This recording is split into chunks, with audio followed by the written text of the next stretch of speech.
Hello, everyone, and welcome to This Week in Net. It's the July the 10th, 2024 edition. And this week, we're going to talk about AI bots crawling the internet and also about a thing called polyfill and also about elections. I'm your host, João Tomé, based in Lisbon, Portugal. And with me, I have back to the show, John Graham-Cumming, our CDO. Hello, John. How are you? I'm good. Good afternoon, João. Good afternoon or morning, night, wherever you may be hearing this. We wrote a few blog posts in the past week, but there's one that has got a lot of attention because everyone is talking not only about AI, but these days about AI crawlers, bots that are crawling the internet, in a sense. And this blog post called "Declare Your AI Independence: Block AI Bots, Scrapers, and Crawlers with a Single Click." Got us a lot of attention. What is this specific button that we mentioned in this blog post?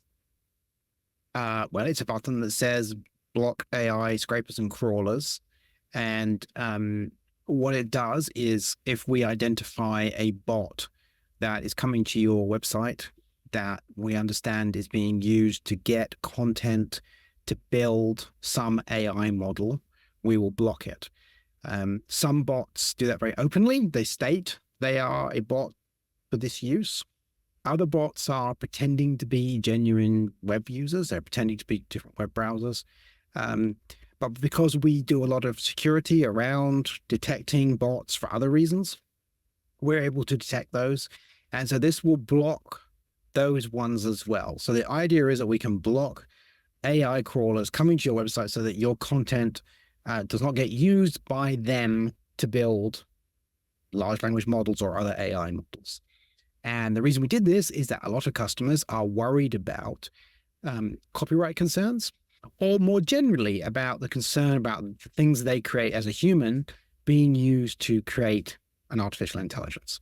And so there it is. We launched it. It was previously available under a more complicated form where you could go in through our web application firewall and set a rule. But we've now created this simple, it's literally an on-off button. Block those for me, please. Let me share my screen here just to show the specific blog post. In this case, I can also show the actual button. Here it is: block AI scrapers and crawlers, block bots and from scraping your content for AI applications like model training. And it's a very simple button. You just literally on off. On and off, exactly. Quite easy to understand. You're mentioning the blog post itself. It has some more explanation on this topic. Yeah. One of the things that I found interesting, first, for those who don't know, this AI bots system is, or robots.txt. This works in a specific way for a while, right? Thinking of bots in specific for crawlers. Well, yeah. I mean, I think the thing that's interesting about robots.txt, this really dates back to as the web was getting going and search engines were visiting websites, and they were doing that to build the search engine so your website would be findable. And sometimes those web crawlers were too aggressive, or sometimes there were things that you didn't want indexed within a search engine somewhere. So you use that robots.txt to prevent those bots from coming in. And by and large, for legit services, robots.txt is respected. And if you stick in robots.txt, do not index my website, you will not appear in Google and Bing and other search engines. Mm-hmm. But it was kind of voluntary, right? I mean, the search engines had to go ask for that file and then parse it and then respect what it said. But by and large, pretty widely used. Yes, go ahead. In this case, it's a matter of trust, right? You have this to respect what the content author wants. Yes. But it's a matter of you can choose to respect it or not. It's not like mandatory, right? Yeah, and that's right. And so we for a long time have blocked bots that are misbehaving, right? So it's one of the ways of misbehaving is to ignore robots.txt because you don't want that to happen. But we've entered a kind of a new world in which there are crawlers which are not building things for search engines anymore. They are, in a way, consuming the content. If you think about something like a search engine, you probably want your site indexed by the search engine because that makes your site findable, right? It's not necessarily the case that you want your site content consumed by something that's building an AI model. And so there's a slightly different use case there. So we do see people in their robots.txt specifically saying, the Bing crawler, which might be coming to do, crawling for search engine is allowed, and GPT bot, which is being used to build ChatGPT, is not allowed, right? So you can do that kind of granularity. But we also saw some of the systems that are doing AI being dishonest about their crawler. So instead of saying we're a bot of this type, they're actually pretending to be a version of Firefox or a version of Chrome and trying to pretend to be human. And so we're blocking that behavior with the AI blocking button. Our blog post has a few specific data here about AI bot activity these days. This comes from our radar perspective, our radar 2. And we can see here a clear increase since, in this case, July 2023, of requests by user agents specific to AI bots. And ByteSpider, that is from ByteDance, the Chinese company that owns TikTok, is number 1, but also Amazon bot, Claude bot, GPT bot. Those are for specific chat services. Although ByteSpider also has its own chat service, generative AI chat service called Yuval. But there's a clear tendency of increase of these types of AI bots, in a sense, that also shows the relevance of this topic right now, right? Well, I mean, there's an intense, battle going on between different companies to build different models with different capabilities, right? We're all seeing that with the chat type things, the multimodal models where you can, take an imagery or create imagery, video, voice, music, all this kind of stuff. And then, very specific examples where it's like, things that are very good at coding or trying to make things that's good at mathematics, etc. So there's a tremendous amount of content being crawled. And if you look at many of the bots that have been created, their biggest source of content is the web. After that, it tends to be printed books and some other kind of, very specific material. But the web has a tremendous amount of content on it. And so these bots are out there looking for it. And also, recently, you've also got these sort of search engines that are sort of what we might think of as summarization engines, where you go and ask them a question and they use AI to look at content on the web and then summarize it. And they, again, are going out and getting stuff off the web. There's also another twist on some of the concerns our customers have, which is like, well, if you come and visit my website, take the content and summarize it for some user, I've lost a click, basically, right? Someone hasn't come to my website, even if that service summarizes it and says, actually, I got this from, my website, jgc.org, for example. If that happens, then, you've got you've lost potentially revenue, you've lost potentially a customer or a visitor to your website. So look, I think there's a lot of concern. And actually, we have absolutely seen with the number of people who have turned on that button, there's a tremendous amount of uptake on this, that people are worried about the stuff they are creating being used in a manner that they didn't intend or they want control over it. Makes sense. And in this case, it's their livelihood because those are content creators. They have their websites, and if users are not going there, they will lose something. So it's also a matter of incentives of you creating something online, and if others will use it and take some revenue from there, you won't have the incentive to continue to create, to do your own thing, right? I think it's more than just money. I think it's also philosophical, right? I think there are people who are certainly concerned about money, but also concerned about, feeding something which is creating an artificial intelligence, right? And there are artists who are concerned about their art Mm-hmm. being in some ways commoditized, right? If I can say, create me, I really like Claude Monet, but I'd like a Monet of Lisbon, and Monet never came to Lisbon, so make me one. And suddenly I've got something that looks like Monet. That sounds kind of cool, but also for an artist who's working today, who is expressing something very deep, that is beyond the surface of what it looks like, that's worrying. Mm-hmm. It is. It takes something, right? From in this case, an artist, a creator in a sense. Yes, I think and people are concerned about it, and hence although we had a system for doing this already within the WAF, we decided to make it very, very easy, and it has had tremendous uptake. In this case, we have some explanations on how it works. There's also a reporting tool that we set up where any Cloudflare customer can submit reports of an AI bot scraping their website without permission. This also helps to make it more effective, right? Make this tool more effective. Yes, absolutely. If we've missed something, although we are building our own machine learning models to detect these things. So. Mm-hmm. Exactly. I have here just for those who like to see what is a typical robots.txt page. One from Cloudflare, dear robot, be nice. We have some sites have tried to also not only make it for robots but also for humans.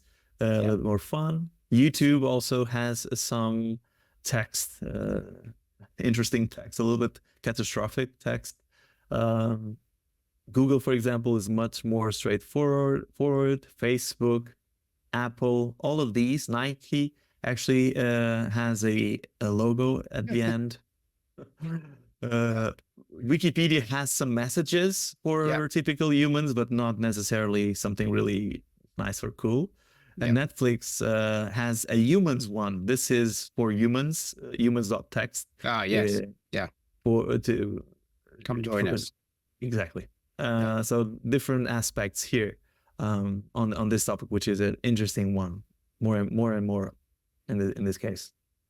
Where should we go next? You also wrote a blog post with other folks a few weeks ago about polyfill, automatically replacing polyfill.io links with Cloudflare's mirror for a safer internet. This is a popular JavaScript library that several folks use it. Different companies, different services use it. And it can all be trusted, right?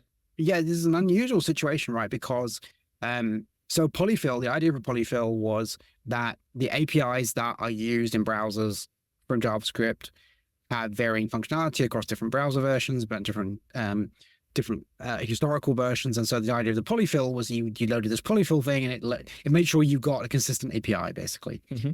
And a very popular one was polyfill.io. And some time ago, earlier in the year, the polyfill.io domain got sold to a third party who wasn't well known. And there was a concern that what might happen is somebody could do something malicious, because if you could change what was being served from polyfill.io, it could get injected into web pages and therefore could have a security problem. At the time, what we did was we made a mirror of it on CDN.js, which is our JavaScript CDN.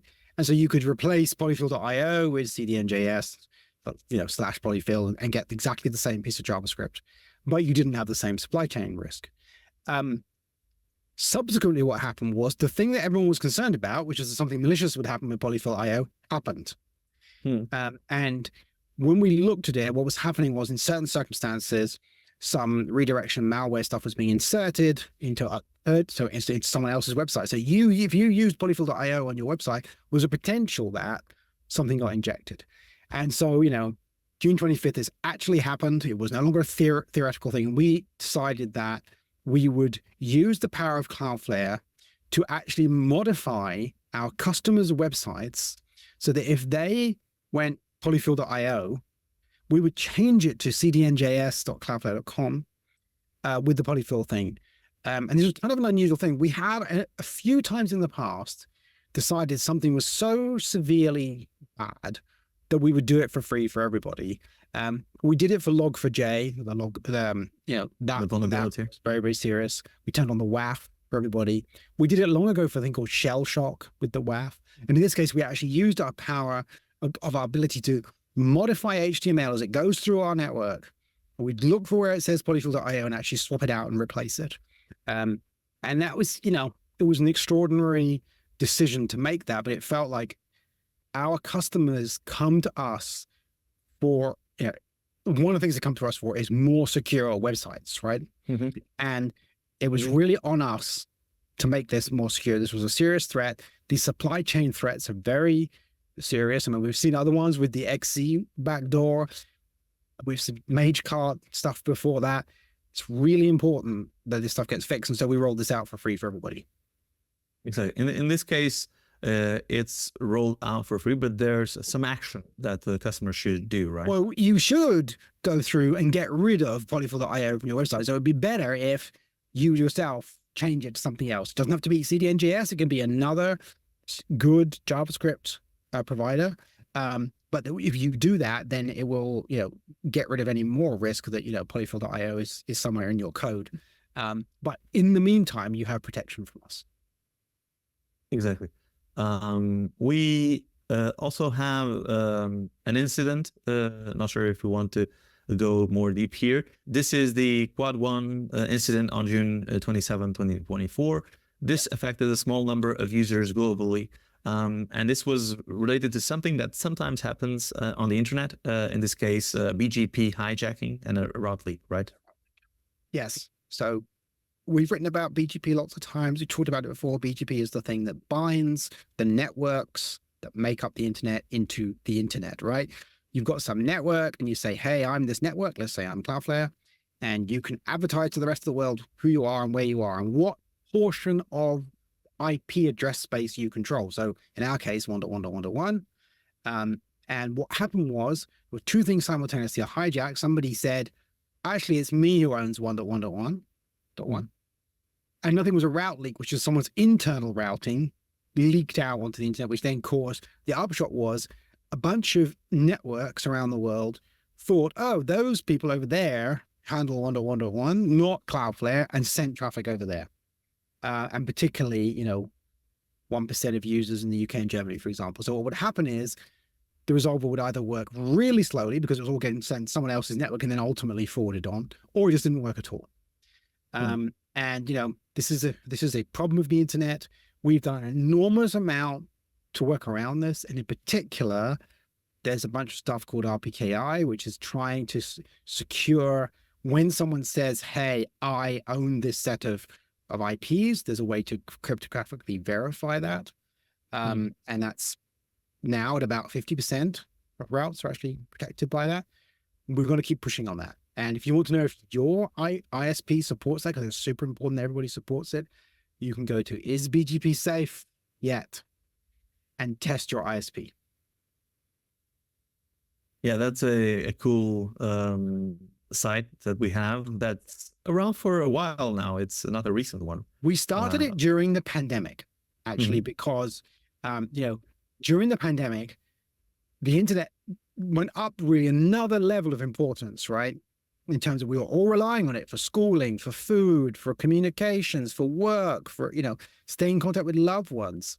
Well, you're on Cloudflare Warp, so we do support BGP. But if you did this on your ISP, you'd see your ISP. And so we did it during the pandemic, and we've been pushing for this, as have many other players, and keeping track of who is on. There's good progress being made, and we can make the internet much safer by rolling out RPKI across the internet. So makes sense. It's one of those cases that shows us the complexity, in a sense, of the internet, but also the fact that it became what was not expected to become, in a sense, right? Well, I mean, it became much more critical to our lives than I think the original people imagined it could do. And, we've built a world on it at this point. And so, yes, we needed to be secure, hence a lot of things Cloudflare does, and a lot of things that as a community we do together to make sure that the internet stays, online and secure for everybody. We also have several election-related blog posts that I've been working on specifically recently, and also an exam-related internet shutdown in Syria, Iraq, and Algeria. that has been happening still in all of those countries. I mean, as you were saying in your blog post, I mean, this is the year of elections, and I remember, is it 60 countries are having major elections this year? More. Yeah, more. If you So consider the European Union, which is 27 countries, it was already the election, it's more than 60. And so in the last week, we have had France, the UK, and then France again. And it's been kind of a wild week in terms of European politics, right? Because the UK moved to the left with the election of the Labour Party and massive losses for the Conservative Party. And you looked at this and you saw, perhaps unsurprising things, drops in traffic at certain times when people were looking at the news and things like that. And then a couple of attacks on political parties. You kind of see the trends of the internet there. So that was the UK, which kind of went to the left. Last Sunday, the 30th of June, France kind of veered to the right with was the party called RN, or Rassemblement National, getting at the top of the votes in the first round. But they have a 2-round voting system. And what happened was that you saw attacks on different parties, you saw a lot of traffic and things happening because the French had a massive turnout, right? Then there was such concern in France by some people about the rise of the sort of essentially the far right, that a political deal was made by a whole load of parties so that a lot of the races in France, instead of becoming multi-candidate, became 2-candidate in order to try and block it. That actually worked. And the French veered to the left, or depending which way you're watching my hands go. And actually the quite, perhaps the most vocal person possible, Mélenchon, suddenly becomes, at least leader of the largest sort of group within the assembly. So that was like left and right and left all over Europe. And then we've got more, right? I mean, so more coming, more coming. But as you know, what we see in these things is drops of traffic when people are voting, attacks on political parties or other groups associated with things. I mean, it's sort of almost run of the mill, right? I mean, you sort of see this and it's like, oh, did the attack happen this day or that day? Or did it, that kind of thing. So true. What surprised me the most, it's these political related sites, so political parties in those countries. And we've seen this recently, actually. I wrote about it like a few weeks ago in the Netherlands during the European Union Parliament election. Yes, because we had the EU elections as well, right? Just before this. Exactly. We I had feel like I've been voting every 5 minutes in the last few. We had in June, so it was not far-fetched. In 1 month period, a lot had happened. So we saw some attacks there, DDoS attacks specifically, and in France also, and in the UK. So political parties under attack. And the blog post I just finished writing about the French election. So even on the election day, so Sunday, July the 7th, there was also attacks on political parties' sites at that time, which is kind of interesting in a way. That political parties continue to be DDoS attacked, but in the past we've seen how DDoS attacks sometimes are used even to divert attention. So if IT teams are trying to deal with a DDoS attack, maybe there's another attack happening, using another vector and that's just like smoke to try to diverge attentions. Yeah, so, and in some cases it's just, I want to make this party look bad or incompetent or something because their website's down, right? So yeah, you actually see that kind of thing. Well, but it's kind of interesting that so many have been attacked, and this is in a matter of a few weeks. So not a lot there specifically. So elections are still going on, and we have a report on Radar actually that folks can follow through. A lot of elections coming in 2024, and we'll keep an eye on that in our election report on Radar actually. So that's it for this week, and I'm on vacation in the next 2 weeks. So that's it for a few weeks. Exactly. Good to see you again, Joel. Bye. Good to see you. That's a wrap.